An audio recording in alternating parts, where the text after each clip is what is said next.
Olá, amigos. Esta é a edição de número 9 do programa Espiritismo Agora. Espiritismo Agora é uma realização da Fraternidade Francisco de Assis e também do Centro Espírita André Luiz, da cidade de São Paulo. O nosso propósito é levar até você os estudos da doutrina espírita de acordo com as obras fundamentais, ou seja, os livros de Allan Kardec, a codificação do Espiritismo. Hoje nós vamos falar sobre a revelação espírita, um tema que vai trazer para nós profundas reflexões sobre a vida. A base deste estudo é, conforme eu disse, o livro chamado A Gênese. E na tela vocês estão vendo o rosto de capa do livro, como foi editado lá na cidade de Paris, em 1868, e no idioma português também. No capítulo número 1, no primeiro capítulo dessa obra, Kardec escreveu uma matéria intitulada Caracteres da Revelação Espírita. Nós vamos apresentá-la quase que integralmente a você e fazer um convite para estudá-la. E com isso nós estamos atendendo a todos os que nos escreveram pedindo informações a respeito deste tema. Allan Kardec foi um profundo questionador. Quando a gente abre o livro dos Espíritos, observa nele o cuidado de formular questões precisas, muito bem preparadas, justas, adequadas a cada tema. Então, Allan Kardec, ao adentrar para este tema, faz alguns questionamentos. O primeiro deles é esse aqui. O Espiritismo é uma revelação? Se ela é autêntica, isto é, se ela é verdadeira, se ela está sustentada em algo que possa ser devidamente comprovado. Outro ponto a ser considerado, que Allan Kardec levanta logo no início desses questionamentos, lembre-se que eu falei agora mesmo que ele foi um questionador profundo, é se a revelação espírita ela é teológica, isto é, se ela é só uma revelação divina ou se ela também é uma revelação humana. Outro questionamento é este: a quem essa revelação foi feita? Isto é, qual o seu público, destinatário? A quem a revelação espírita se destina, caso fosse ela uma revelação, conforme ele está questionando? De que maneira foi feita? Qual o meio, o processo que se desenvolveu essa revelação? Para adquirir esse foro de veracidade e utilidade também, de acordo com o público-alvo. E por último, se ela é absoluta, isto é, ela responde com toda a verdade e não há questionamento algum a fazer? Existiria alguma outra ponderação que poderia ser apresentada sobre esse aspecto? Ou, não sendo absoluta, se ela pode ser modificada? Se ela é uma revelação integral, isso não impede que o homem de questionar e investigar por si mesmo? Essa é a pergunta que Allan Kardec faz. Aliás, tudo em Allan Kardec pode ser aberto às questões. Não fecha, o Espiritismo não fecha questão alguma, porque é uma doutrina dinâmica em que a gente pode fazer questionamentos, levantar dúvidas, obter respostas e continuar debatendo, dialogando. E por último, se o homem tem necessidade de uma revelação ou de outras revelações. Essa palavra homem aqui representa humanidade. Ou o homem sabe e pode por ele próprio encontrar respostas para tudo sem a necessidade de revelações. Olha, observem bem, todas as ciências que nos fazem conhecer os mistérios da natureza são revelações. Porque o papel da ciência é buscar exatamente a verdade, a realidade. E diante do fato concreto, que lei oculta explica aquele fato, aquele evento ou aquele chamado fenômeno. Esse é papel da ciência. Os antigos, civilizações antigas, acreditavam que o universo era constituído de água. Hoje, nós sabemos que não é. E se sabemos que não é, significa que as informações, os esclarecimentos, as orientações que foram traçadas pelas ciências foram revelações sobre esta matéria. O universo não é constituído de águas. Quando os espíritos apresentam para Allan Kardec a teoria espírita das leis naturais, estão passo a passo desdobrando um conhecimento novo sobre as leis prioritárias. Aqui na tela nós estamos vendo as que nós consideramos indispensáveis em termos de conhecimento espírita. Imortalidade, evolução, reencarnação, livre-arbítrio, causa e efeito. Vocês notam que as setas estão voltadas para cima, que naturalmente a nossa imaginação e a nossa compreensão podem completar. Vão seguindo a cada passo, de acordo com o conhecimento das épocas. Se nós conhecermos essas leis naturais prioritárias, nós podemos confortar um pouco a nossa vida. Allan Kardec escreveu, então, nesse capítulo que já mencionamos do livro A Gênese, que é o primeiro capítulo intitulado Caracteres da Revelação Espírita, que o caráter essencial de qualquer revelação deve ser a verdade. Toda revelação desmentida pelos fatos deixa de ser revelação. Por exemplo, o papel do professor diante dos seus alunos é o de um revelador, porque o professor, ele detém conhecimentos adquiridos. Então, ele foi numa fonte beber desses conhecimentos e depois ele vai repassar, ele vai transferir esses conhecimentos para os seus alunos. Naquele momento em que ele faz isto, ele pode ser considerado como um revelador. E Allan Kardec vai fazer uma comparação agora. Ela é necessária devido ao nosso tema envolver aspectos profundos de revelação. Mas o professor, ele ensina, diz Allan Kardec, apenas o que ele aprendeu.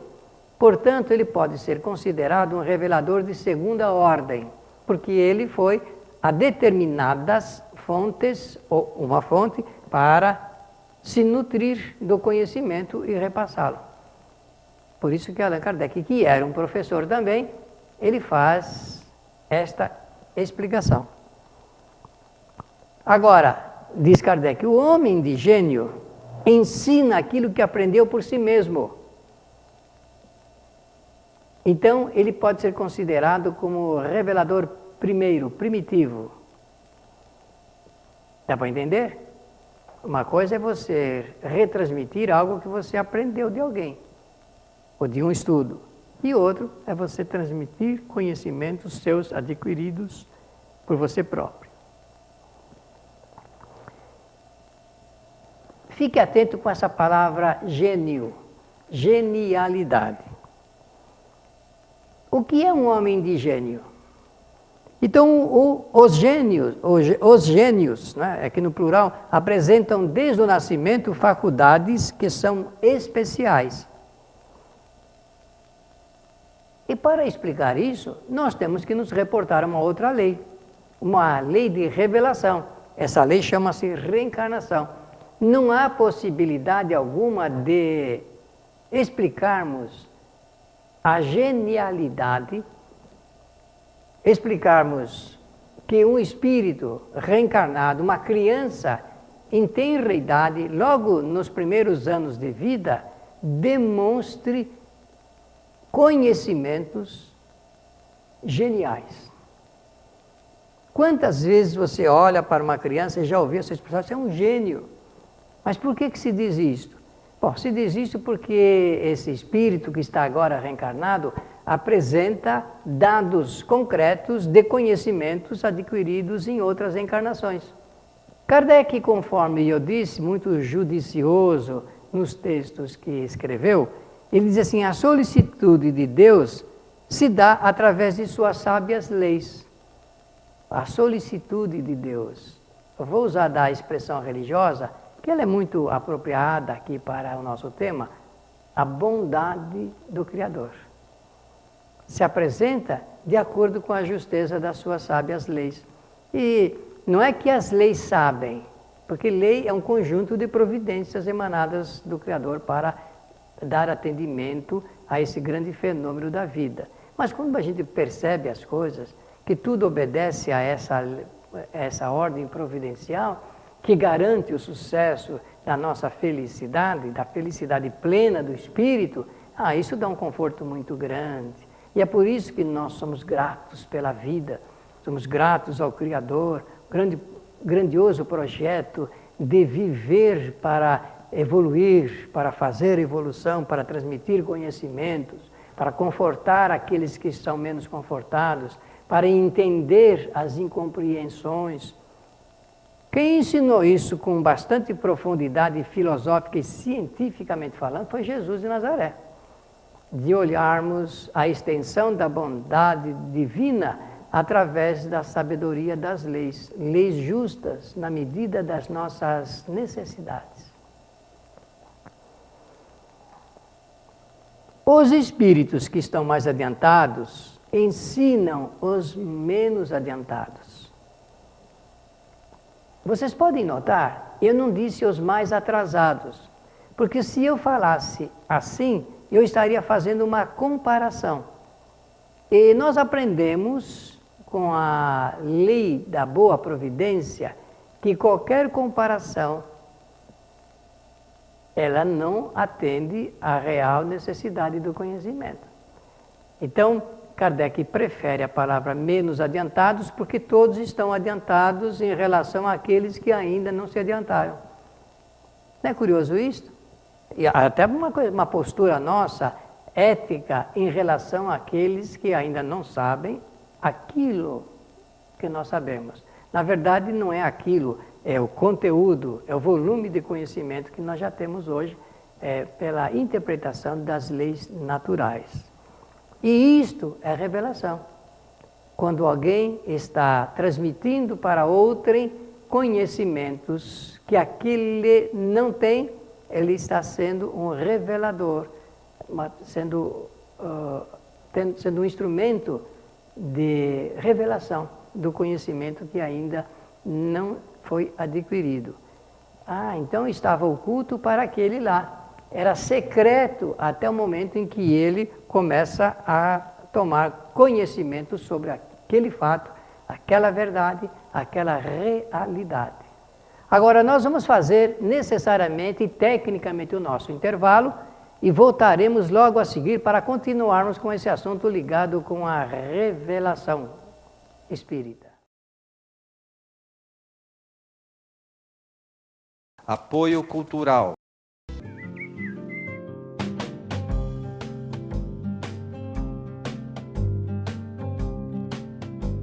Rádio Boa Nova, a comunicação em prol de um mundo de regeneração. Os livros citados neste programa podem ser adquiridos na Mundo Maior Editora. Acesse mundomaior.com.br.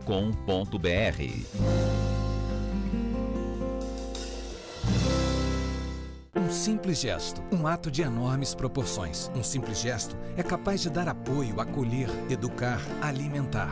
Um simples gesto traz com ele benefícios incalculáveis. Um simples gesto contribui para realizar o bem. Participe para que a rede social do bem possa aumentar a sua capacidade de multiplicar as suas ações sociais. Pratique isso na hora que você for pagar a sua próxima compra. Use o cartão de crédito exclusivo O Bem. Peça já o seu cartão. Ligue 0800 644 2273.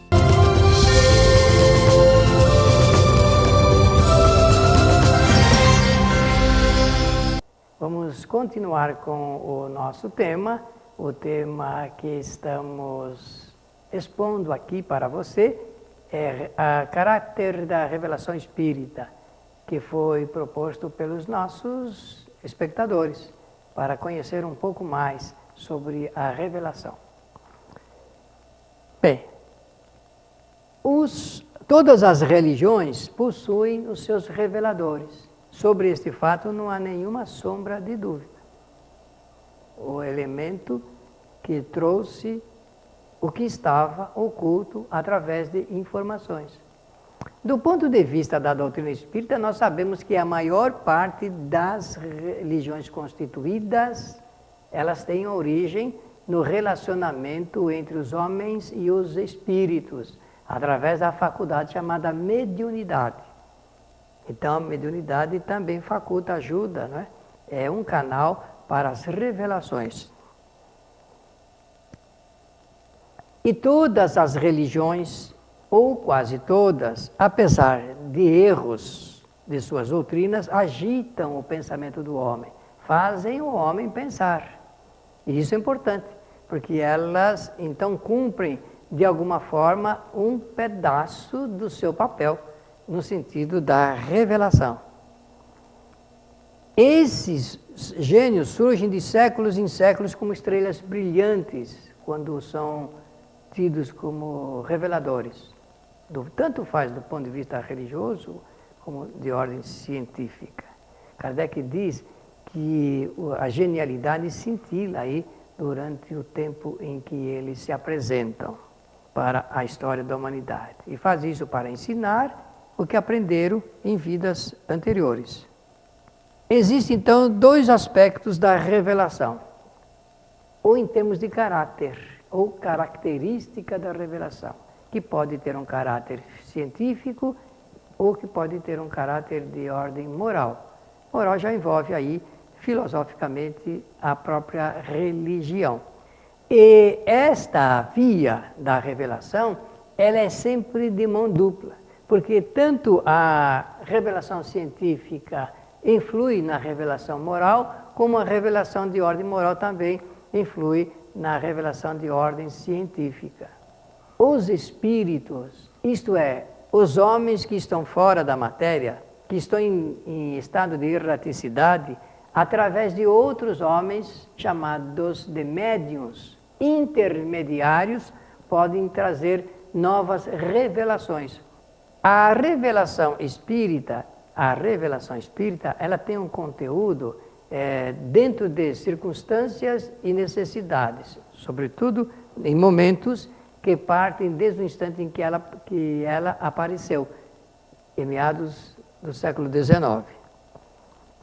A revelação espírita, ela revela que os espíritos formam uma multidão invisível em nosso meio. Olha que notícia interessante. O Espiritismo diz que nós vivemos em meio a várias influências de espíritos desencarnados. Então, o que nós temos em nosso meio? Espíritos familiares, espíritos amigos, parentes. Aqui a diferença é que familiares são os espirituais e parentes aqueles que formam a parentela consanguínea. Nem sempre a parentela consanguínea forma os familiares espirituais, por processo de afinidade. Aqueles que são amigos, isto é, verdadeira amizade, que é uma coisa que a gente leva depois de desencarnar. Nós não levamos nada de material, mas levamos conhecimento adquirido e a relação das boas amizades que nós fizemos nesta encarnação. Dos inimigos também, inimigos mesmo, e dos adversários, que podem ser adversários, posso até aqui dizer, então, de brincadeira, os adversários futebolísticos. E aqueles que são indiferentes, que não são nem amigos, nem parentes, e nem adversários, mas que estão em nosso meio. As razões, somente eles sabem. Mas essa é uma realidade. O que é isto? É uma revelação. Quem fez isso? A partir de 1857, o Livro dos Espíritos, portanto, a revelação espírita, conforme diz Allan Kardec. Eles influenciam e interferem até em nossa vida, dependendo do nosso pensamento. Somos nós que aceitamos ou não os pensamentos, as ideias e reflexões dos espíritos. Somos nós que aceitamos ou não as influências através de pensamentos com os espíritos. Pensamentos pensamentos, pensamentos. Nós não paramos de pensar, então, por esse fato, nós estamos constantemente ligados aos espíritos através das influências que eles traçam. O Espiritismo faz esta revelação. E isso é útil para nós, porque nós temos que tomar medidas, até mesmo de ordem preventiva, com relação a aceitar ou não os pensamentos dos espíritos. A opção é nossa, meu amigo. Se nós quisermos, nós aceitamos. Se não, nós não aceitamos. Agora a pergunta que você deve estar fazendo é esta: e como saber quando o pensamento é meu e quando são dos espíritos? Você já fez essa pergunta? Então eu vou dar uma qualidade de resposta que foi dada a Allan Kardec quando ele fez também essa pergunta. E está lá no Livro dos Espíritos.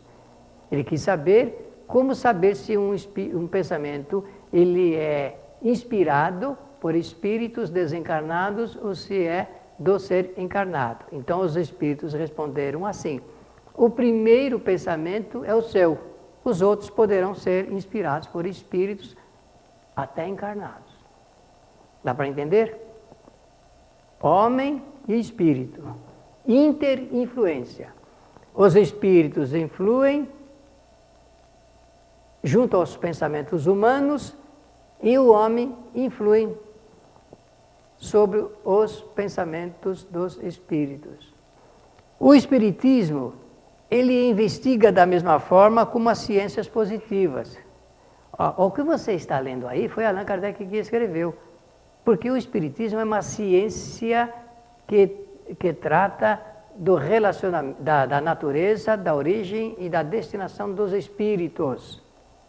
É uma ciência que visa esclarecer como é que funciona a vida, porque o espírito já existe. Desde que existe a criatura, já entendemos que existe o Criador. Agora, o que acontece com a criatura, nós precisamos compreender através de revelações. É para isso que a doutrina espírita surgiu no planeta a partir de 1857, para mostrar como é que funcionam as leis naturais. O espiritismo apresenta essa investigação através do método experimental. Esse método experimental é o método que conduz a experimentações, as mais variadas, até chegar no ponto ideal da compreensão de por que aquilo ocorre. Estamos falando da relação do homem com os espíritos, essa é uma realidade. E eu e você precisamos saber por que isto acontece em nossa vida aqui na Terra. Por que os espíritos nos influenciam? Por que eles podem interferir na nossa vida, se nós deixarmos? Que sinal é este? O que isto representa? Esse é o papel da revelação espírita, esclarecer. E Allan Kardec diz assim: partindo então da teoria, eu posso explicar todos os fenômenos chamados fatos da vida. A sociologia é uma ciência que examina o comportamento social da criatura e das coletividades. E ela parte do conhecimento da teoria, mas examina o fato em si. E pelo exame do fato pode levantar um tipo de teoria e através de um estudo teórico pode explicar por que as coisas acontecem do ponto de vista social. Tudo que se relaciona com o comportamento do indivíduo. A ciência tem como objetivo principal o estudo das leis do princípio material. Por isso que eu falei no início do nosso programa que o papel da ciência é investigar. E no programa anterior, nós tecemos várias vezes consideração a respeito desse assunto. É estudo das leis do princípio material. E o espiritismo é o conhecimento das leis do princípio espiritual. Ciência e conhecimento, revelação moral, unidos, juntos. O espírito, ele então age sobre a matéria. Essa é uma revelação espírita. E a matéria influencia o espírito na sua ação. Por isso que se diz que a matéria é um obstáculo ao espírito, que quando está encarnado, o indivíduo não lembra de encarnações anteriores, que ele está ali limitado ao corpo, que não consegue se ampliar em termos de lembranças, em termos de vontade de fazer as coisas, tudo isso está ligado intimamente. O Espiritismo, então, e a ciência se completam. O Espiritismo contribui com o conhecimento da ciência naquilo que lhe falta a respeito da origem espiritual, e a ciência ajuda o Espiritismo a entender, analisar os fenômenos do comportamento, até mesmo físico. Ambos se completam. Não existe antagonismo entre o Espiritismo e a ciência. Existe uma compreensão da doutrina espírita em relação às realidades apresentadas pela ciência e, obviamente, colabora a ele para que a ciência avance cada vez mais no processo de informação. O Espiritismo, agora, para terminar a revelação espírita, não estuda e nem pratica magia e nem feitiçaria, nem magia branca e nem magia negra, e nem a chamada feitiçaria. Isso não é objeto da revelação espírita. O Espiritismo revolucionou o conceito sobre a realidade do espírito. Parece que isso já ficou bastante claro aqui no nosso programa. A generalização desse conhecimento modificará nos costumes, no caráter e nos hábitos de toda a humanidade. Na medida que se desenvolve cada vez mais o conhecimento espírita, melhor o homem formará e conformará a sua vida de ordem social. E no futuro, o que nós teremos é o que Allan Kardec escreveu no livro A Gênese. O Espiritismo está sustentado em leis naturais e vai modificar o nosso planeta através do conhecimento que ele apresenta sobre essas leis. Estamos encerrando aqui mais um programa Espiritismo Agora, que hoje tratou do assunto a revelação espírita por solicitação dos nossos amigos espectadores. Escreva você também para o nosso programa. Apresente as suas questões, suas perguntas, suas observações e nós vamos estudá-las e responder a todas.